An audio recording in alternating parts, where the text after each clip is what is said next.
Some announcements. Year of Learning sponsored by Julie and Boris Kagan to commemorate the years of Julie's father, discipline motto, and a week of literary. Sharon and Michael Glass to commemorate the years of Sharon's father, Owen Cohen, Ben Yosef Cohen, on the 16th of Sivan. And don't forget, on Sunday, we have a special breakfast featuring the scholar and resident Rabbi Yomi Rosen's wife. Please make your reservations. They have to be made by tomorrow. Good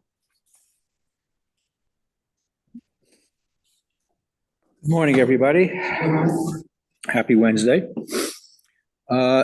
Today will be a little bit of a departure from our normal types of topics.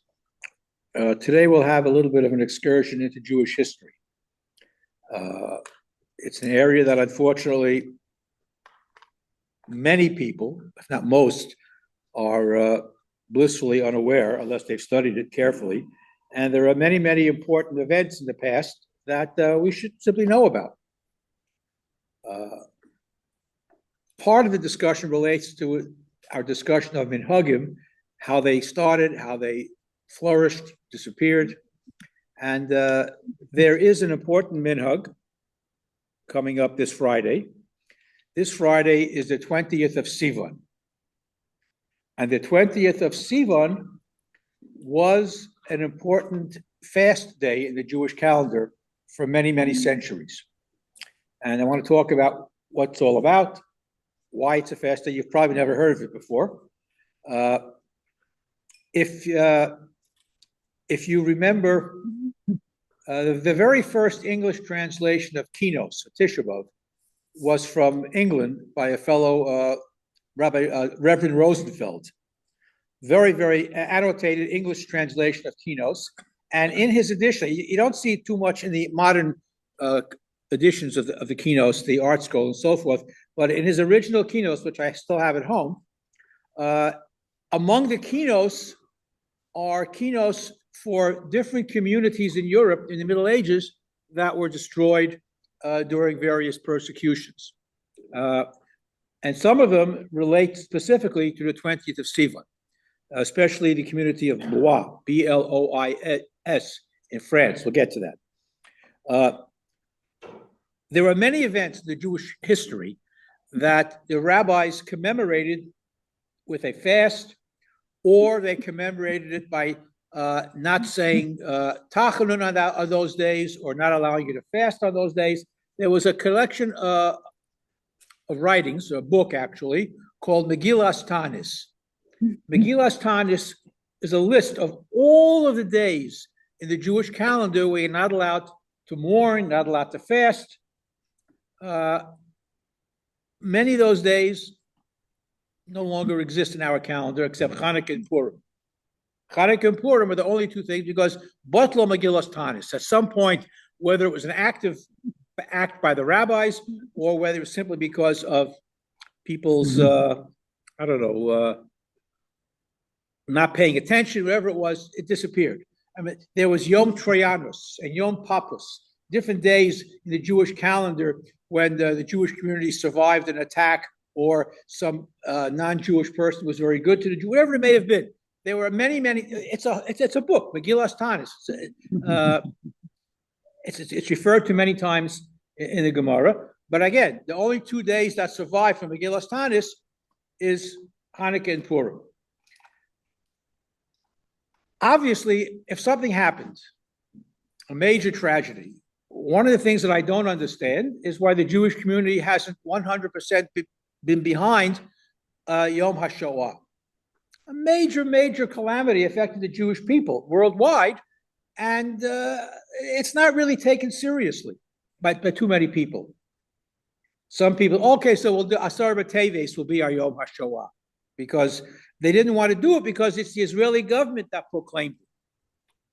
And therefore, how can Jews follow? It's pasnished. But that's one of the things that happen. There are many events, unfortunately, in Jewish history. There are many, many events in Jewish history that were commemorated, but over a period of time, it fades into the distance. People forget about it. The three major events we're going to talk about today, connecting to the 20th of Sivan this Friday, were commemorated by fast days, but over time, people kind of just forgot about it. Yeah. Were any of them local fast days, like in a certain community? Well, we'll come to, okay, local in this, for example, if an entire community was wiped out, an entire city was wiped out, all the Jews were tortured, killed, burned at the stake, it's a local event, would you say? But it's worthy of our commemorating it and remembering it. One of the sad events in the Middle Ages was known as Alilat Dam, the blood libel. The blood libel, very simply, is that they accused the Jews of killing Christian children and using their blood to make matzahs. Now, one of the strange things about Christianity is that the more difficult it is to believe something, the more eager they are to believe it. Many of their major beliefs. In any event, has anybody ever seen red matzahs? I mean, it's ridiculous. I urge you, if you have a copy or you can look it up online, Chaucer's Canterbury Tales. Very interesting piece of English literature. But one of those, people are on a journey, and to pass the time, each one tells a story. So one of the stories is called The Prioress's Tale. Prioress is a nun. Read The Prioress's Tale in modern English. Chaucer's English is old, the Middle English, but read it. The Prioress's Tale by Chaucer is a classic story of blood libel about a child who was missing and they accused the Jews of killing the kid and so forth and so on. Read the story, but it reflects, in England, it reflects the belief of the people about these type of things. Okay, so on the 20th of Sivan, many tragedies, unfortunately, occurred to the Jewish people over the centuries, and some were very horrifying. We'll talk about first the community of Blois, B-L-O-I-S in France. The year is 1171. And a local Christian servant claimed to have seen the Jews throw a body of a child into the Loire River. All right. No child was ever reported missing. No body was found. There was no corroborating witnesses. But the Jews of the town were tortured, arrested, and the count, the titular leader of the community, Theobald V, was willing to free them if they, of course, to pay a large ransom. The bishop, however, intervened and validated the servant's testimony. Even though there were no witnesses, he validated it. He tested the servant by submitting her to the trial by water. If she could float, then she was telling the truth. If she drowned, she wasn't telling the truth. That's how they determined the truth. So the town was then given the choice by the bishop, either be baptized or burned alive. It's an entire community. And they all chose to die al Kiddush Hashem. And on May 26th, the 20th of Sivan, in the year 1171, 31 Jews, including 17 women and children, were tied up and burnt at the stake. And as I said, in the old Kinos books, you will find Kinos on Tisha B'Av referring to the Blois massacre. And again, as they were, interesting, when we think of the martyrs of the Shoah, what song do we think about that they sang on the way to the gas chambers, theoretically, or to be burned in their synagogues? Ani Maamin, right? Ani Maamin is a classic song that people remember from the Shoah. In Blois in 1171, as the Jews were being burnt, they all sang Aleinu L'Shabeach. Interesting, of all the things I could have sung. As a result of this terrible tragedy, the Jews in most of Europe, under the guidance of Rabbeinu Tam was Rashi's grandson, the titular leader of European Jewry at that time, and they declared the 20th of Sivan to be a day of fasting and tshuva, and it became a regular fast day in the calendar. There are those who theorize that because of the horrible events and the tragedy that occurred, it was too much for Rabbeinu Tam to handle, and he died 3 weeks later as a result of being upset by this, possibly. Wally? Yes. How about the doctrine of pikuach nefesh? To save themselves, I mean, all the Moranos in Spain did that. Yes. So, first of all, we don't use the word Moranos. Moranos is a nasty word. We would say pseudo-Jews or crypto-Jews or new Christians. Morano is almost a curse word. In any event, this is the difference between Ashkenazic Jews and Sephardic Jews. Okay. The level of Torah learning and understanding of mitzvos among Ashkenazic Jews was much, much higher. And throughout Europe, as we'll see, in many, many situations, Jews died al Kiddush Hashem, even though, Pikuach Nefesh is an important principle. You also have a concept known as Yehareg v'al Yavo.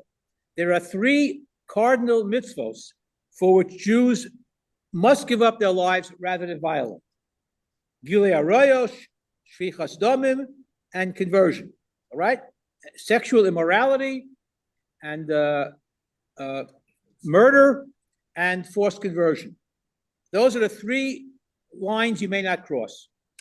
So Pikuach Nefesh is a concept, but it's overridden by Yehareg v'al Yavo.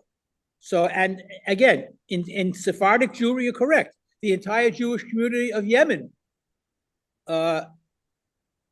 accepted Islam, and when they were able to go back to Judaism, the Rambam said, you don't have to go through any conversion procedure, as some rabbis suggested. We accept you wholeheartedly. And because the entire community was welcomed back as Jews, Ad Hayom, they still say in their Kaddish, it's still in their Kaddish Ad Hayom. Anyhow, getting back to Europe now. So the 20th of Sivan was originally set up as a fast day for the Jews of Blois in France who were terribly killed. In an earlier period in Germany, the First Crusade began in 1096. And thousands of Jewish communities and Jews were murdered and tortured during the Crusaders' march to the Holy Land. The First Crusade was 1096. There were altogether about 22 crusades. The first 3 or 4 were the worst as far as the Jews were concerned. Because here you are, the Crusaders are marching through Europe to save Israel from the what do you call it? The infidels, the Arabs. What greater infidel could there be than the Jews who rejected Jesus? So therefore, as they plundered their way through Europe, they destroyed many, many Jewish communities. We are very, very fortunate that Rashi was home harvesting grapes when they went through the yeshivas at Mainz and destroyed all the Jewish communities. He survived. He's one of the very, very few of the rabbinic scholars who survived, that we have Rashi's commentary today, thank God, which is the Masoda from Bavel that we had today. Okay, so as a result of the Crusades beginning around Sivan, in the spring, if you remember, on the Shabbos before Shavuos, beginning of the month of Sivan, we benched Rosh Chodesh, and we said Av HaRachamim, which you normally don't say when you bench Rosh Chodesh, because Av HaRachamim was written in response to the Crusades. The Av HaRachamim that we say in Musaf every Shabbos was written to remind us of the terrible tragedies that happened in the Crusades. And as a result, then that too, the 20th of Sivan, also is included that event, or those events, as a fast day. Fast forward to 1298. Also in Germany, the Rheinfleisch massacres. and there were, again, this time the accusation was not blood libel, but it was host desecration. Somebody spread a rumor that the Jews had somehow desecrated the wafer, the holy wafer that the Christians use, Catholics use in the Mass. And Lord Rindfleisch, the head of that particular community, convinced his community to kill the Jews as a result. They desecrated our host, and the host meaning that's they refer to the wafer as the body of Oso Ha'ish, and the entire community was destroyed, and it spread to other communities. And before you know it, there was a massacre of one Jewish community after another in 1298 in Germany. And some communities, again, they gave the Jews the option of converting or being burnt alive. And overall, 145 Jewish communities in Germany, France, and Austria were destroyed in 1298. Wally. 1 second. And following these massacres, again, the rabbis reestablished the 20th of Sivan as a memorial day for all these communities throughout the previous centuries who were destroyed and killed al Kiddush Hashem. Now, why do they have to reestablish it? Because after a couple of years, people forget. And certain things just are evanescent. They disappear. Yes, Nathan. Would it not be halachic to pretend to convert? Okay, very good Save a question. life. So this is what happened in the Sephardic communities. They pretended to accept Islam, and when they prayed 5 times a day, so the Shachris Mincha Mariv, and they say Tehillim the other 2 times. You don't want to eat ham? The Muslims don't eat ham either. You observe Friday as your Shabbos? Okay, so they have 2 days Shabbos. The Muslims weren't as quick to punish the Jews who they suspected of not being 100% Muslim, as the Christians were, who suspected Jews of not being 100% Christian. That's all the Inquisition came about. All right, so we have Blois, we have the Crusades, we have Rindfleisch, and then we fast forward to 1648.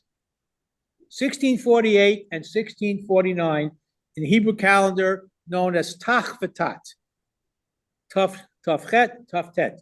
And Tach V'Tat, again, over from in the 12th century until the 17th century, the 20th of Sivan, it was observed for a while and then it disappeared. Like today, most of you here never heard of 20th of Sivan as a fast day because it just, if you were a Satmar Chassid, maybe. Because some Hasidic communities still fast on the 20th of Sivan because their hometowns, way back, may have been destroyed. Okay, in 1648, a little background, the Cossacks lived in southern Ukraine, and they were pretty much independent. They didn't listen to the government. They would rape and pillage and destroy villages, and they would steal animals and crops. That's how they survived. They were like pirates on the land, brigands, and highwaymen, if you want. They were a wild bunch of people, all right? Nobody could control them. The Polish government tried to collect taxes from them, even though they didn't work, per se. They stole, but they stole a lot, so pay tax. We won't bother you, just pay taxes. Who did they send to collect the taxes? Jewish tax collectors. If they succeeded, they succeeded. If not, not. But all right, so there was one Jewish tax collector who had the unfortunate mazel of approaching Bogdan Khmelnytsky, the head of the Cossacks, to collect taxes.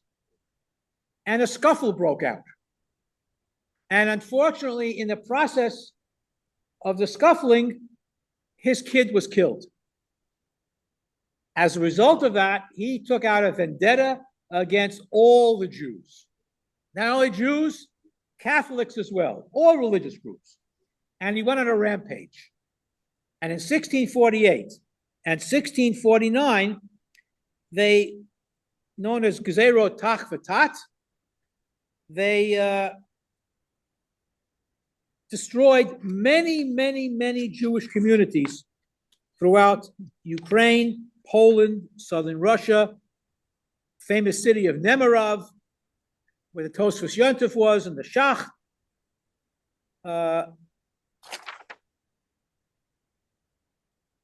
There was, at that time, and again, it was a horrible, it was, how can I describe it? It was almost as bad as the Nazis, put it that way.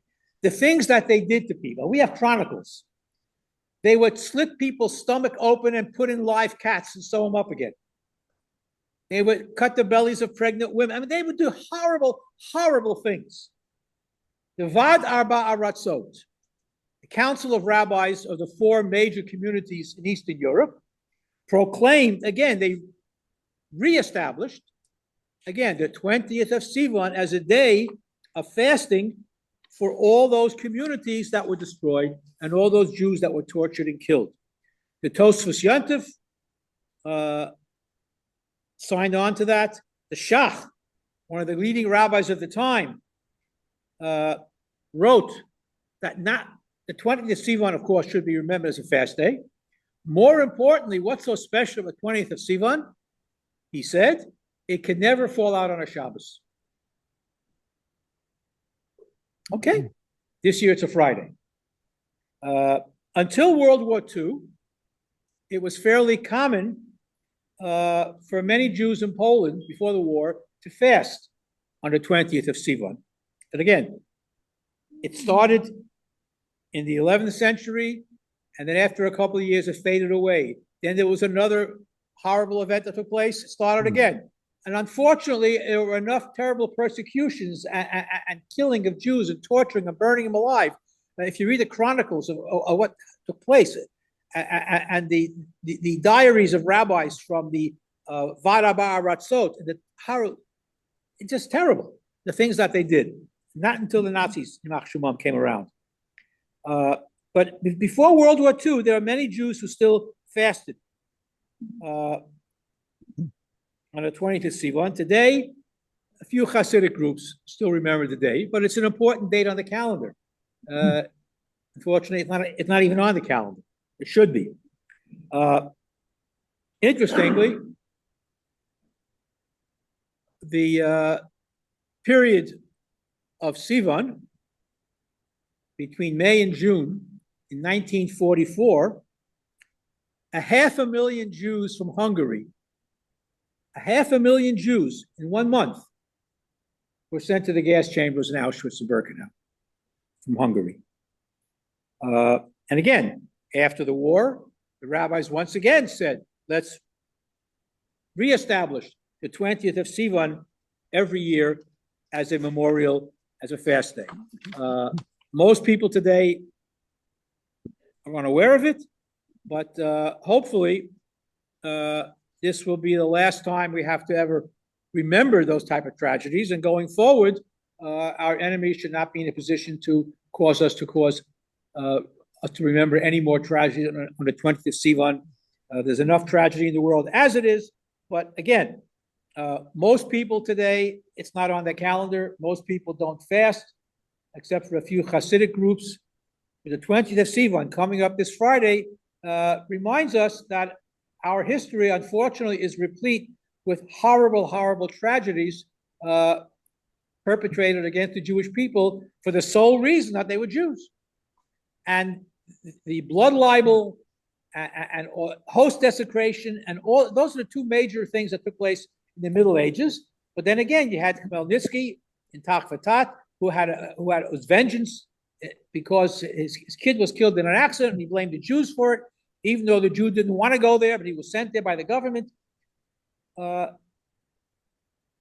Terrible tragedies that took place, and it's important not just to celebrate Yom HaAtzmaut and all the happy things that took place for the Jewish community, but it's also important to remember that we're only this far away from another tragedy happening again. It could happen. We shouldn't become overconfident. And even though the image of the shtetl Jew is contrasted to the chalutz in Israel and the IDF soldier and so forth, unfortunately, we know that these type of tragedies can happen. So this is a little history lesson about the 20th of Sivan. If you'd like to fast, go right ahead. It's an important day. Yeah. But that's all the more reason to designate one day, which you do right now. Which is what the rabbis did. The rabbis designated this one day to commemorate all of those tragedies, whether it was Blah, whether it was Khmelnytsky, whether it was the Rheinfleisch massacre, whether it was the Crusades, all of these things, and they all happened around this time of year, in the spring. Rabbi. Yes. Elef Havdalas. We used to have 2 President's Days, and we never had a June 19th. Elef Havdalas. Yeah, okay. I mean, look, there are different ways that the calendar is used to promote different points of view. Absolutely. I mean, today you have National Ice Cream Day, you have all kinds of made-up events. But unfortunately, the 20th of Sivan is a real memorial day for terrible events that took place throughout the Jews, and mostly in Eastern Europe. And I am sure that in the Sephardic world, there are similar types of days, but this is a day that I said is not observed widely in the Jewish community, but it's a day that at least we should be aware that it exists. Hungarian Jews. Hungarian, Some Hasidic Hungarian Jews. Yeah. They still fast this day. Yes, because as I say, the Jews in Hungary, 500,000 Jews were sent to the gas chamber during this period. Absolutely. Right. And those are the Hasidic groups, Satmar and Bobov and Belz.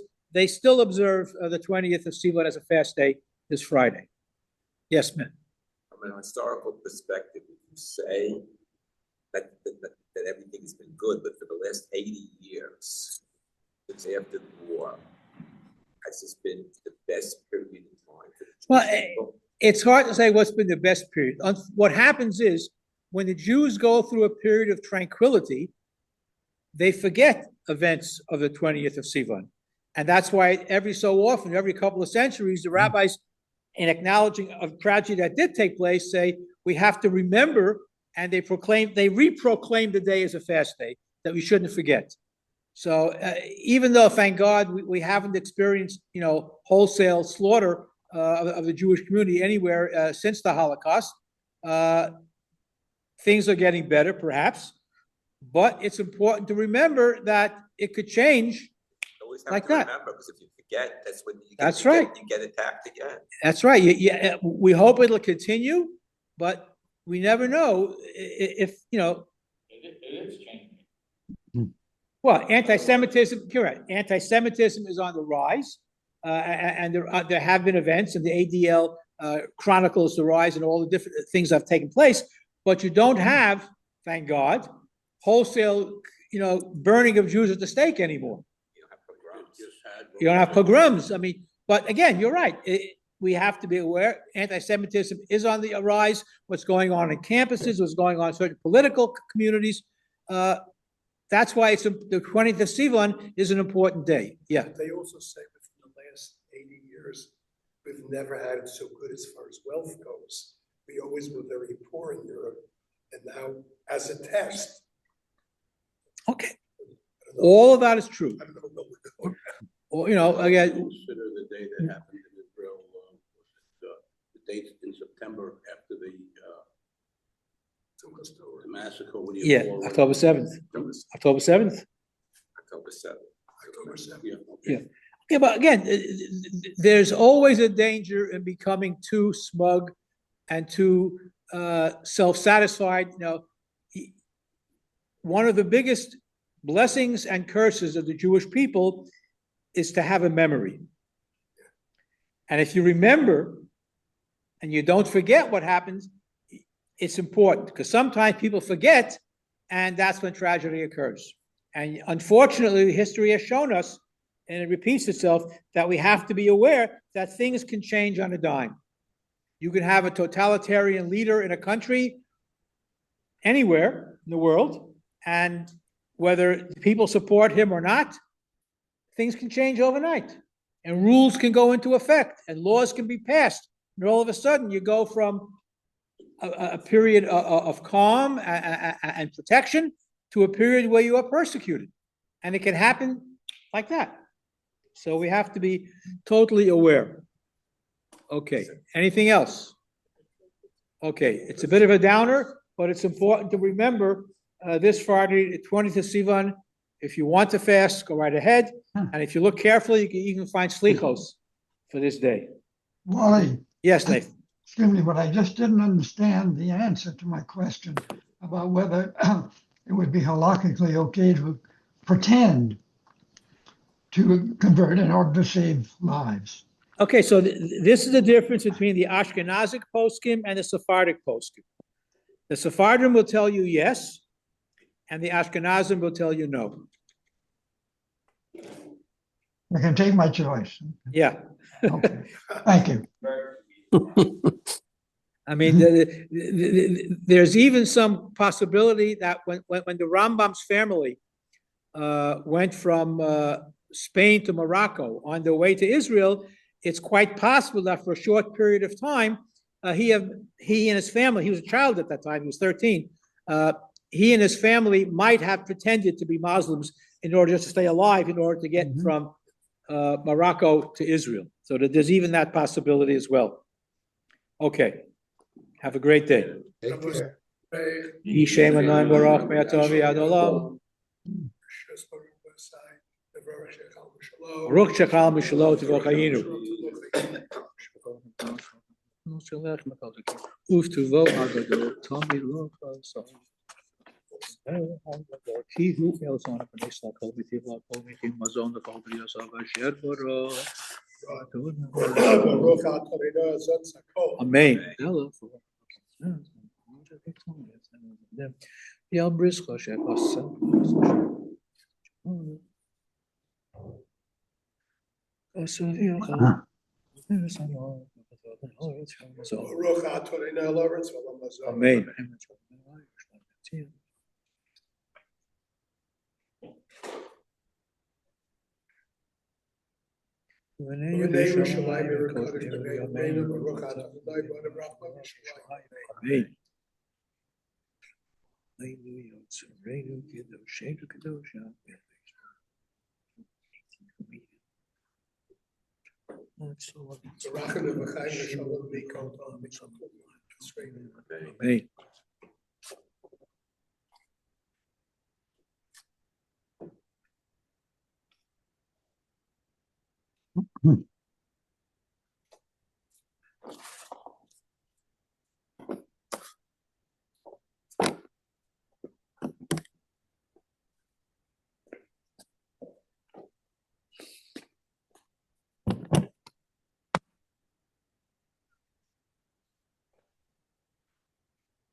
Have a good day.